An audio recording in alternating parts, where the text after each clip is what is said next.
The irony of John Bolton's tenure as National Security Advisor, which ended Monday night and was confirmed by presidential tweet on Tuesday morning, is that upon the news of his initial appointment, most foreign policy experts in Washington worried about the damage Mr. Bolton could do abroad. He was known for his hardline views on North Korea, Iran and other issues, and several fretted about the wars this irascible firebrand might persuade an inexperienced president to start.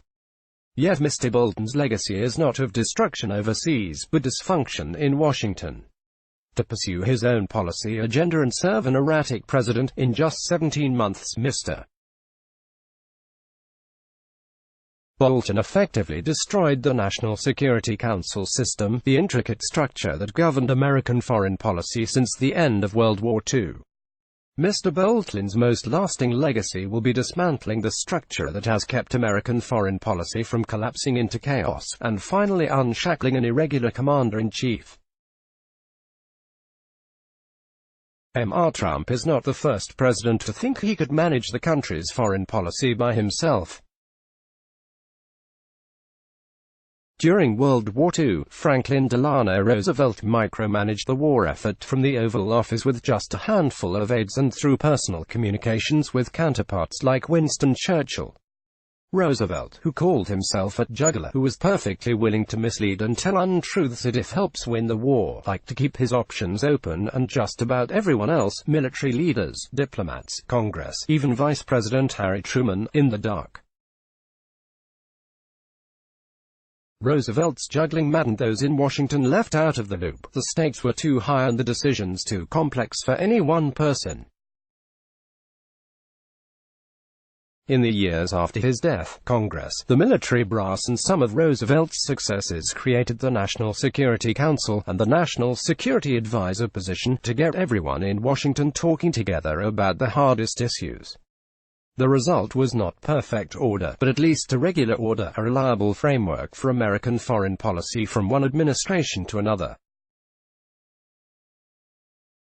After his election in 2016, Mr. Trump took a tour of the White House and was reportedly awed at the size and scope of the issues that came to the president's desk and the system that delivered them there. It is no surprise why Mr. Trump had never served in the military or government of any kind.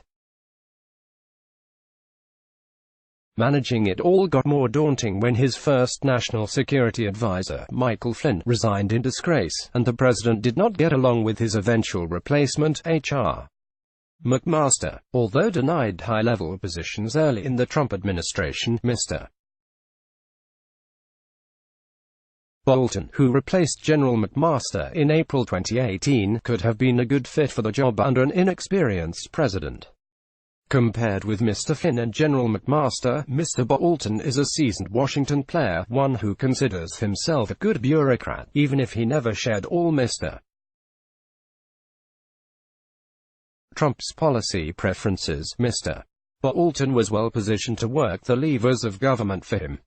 Instead, Mr. Bolton decided to break the interagency system that had served as the heart of American foreign policy for over 7 decades. Driven by confidence in his own ideas about what government should do and how it should run, he had in mind something closer to Roosevelt's juggling, the president in a room with the National Security Advisor and a few aides making decisions about most important issues in the world. To realize that plan, Mr. Bolton included fewer people in meetings, made council sessions far less regular, and raced to always be by Mr. Trump's side. There was no longer a National Security Council, in effect, just a National Security Advisor.